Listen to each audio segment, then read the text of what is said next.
Menteri Energi dan Sumber Daya Mineral (ESDM) Bahlil Lahadalia resmi terpilih menjadi Ketua Umum Partai Golkar hasil musyawarah nasional. Bahlil Lahadalia terpilih secara aklamasi dalam musyawarah nasional ke-11 Partai Golkar yang digelar di Jakarta pada 20 hingga 21 Agustus 2024. Pasca terpilihnya Bahlil jadi Ketua Golkar menuai pertanyaan, apakah peta politik Pilkada 2024 di Lampung bakal berubah? Merespon hal tersebut, pengurus Golkar Lampung yang juga anggota DPRD Kota Bandar Lampung, Rama Apriditya, mengatakan pihaknya akan tunduk dan patuh perintah DPP. Mengenai Pilkada 2024, menurut Rama, pihaknya akan siap mendukung siapapun yang menjadi atau yang ditunjuk partai maju dalam kontestasi tersebut. Rama mengaku sejauh ini Partai Golkar telah memberi beberapa rekomendasi terhadap calon kepala daerah di Lampung.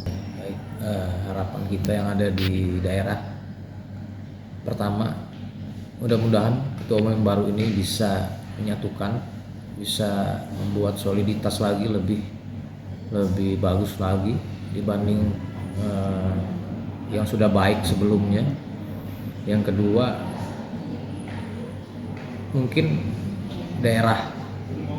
di daerah ini mungkin perlu perhatian juga lebih, agar supaya semangatnya kawan-kawan yang ada di daerah ini untuk menjaga soliditas lebih baik lagi ke depan, karena ini kan untuk semuanya, untuk kepentingan Partai Golkar. Nah, ini kan bertepatan dengan tahun pilkada, Bang, dan hanya menyisakan beberapa hari lagi pilkada pendaftaran calon di KPU. Ini apa yang menjadi harapan kita dengan ketum baru ini, Bang? Harapan kita untuk pilkada ini, mudah-mudahan Golkar bisa ikut berpartisipasi lah, bertarung dengan kader-kader terbaiknya, bisa maju dan mensupport agar supaya Partai Golkar bisa mewarnai juga dalam pilkada 2024-2029 ini. Oke, mungkin dari fraksi Golkar nih, Bang, setelah ditetapkan ketua umum baru, langkah yang akan dilakukan, apakah akan melakukan rapat pleno atau bahasan-bahasan lebih lanjut untuk keberlangsungan Golkar ke depan nih, Bang?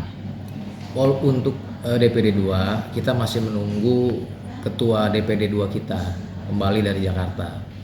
Jadi kami sifatnya fraksi Golkar masih menunggu apa arahan dari ketua DPD 2 Bang Iwadi setelah beliau sampai di Bandar Lampung. Oke.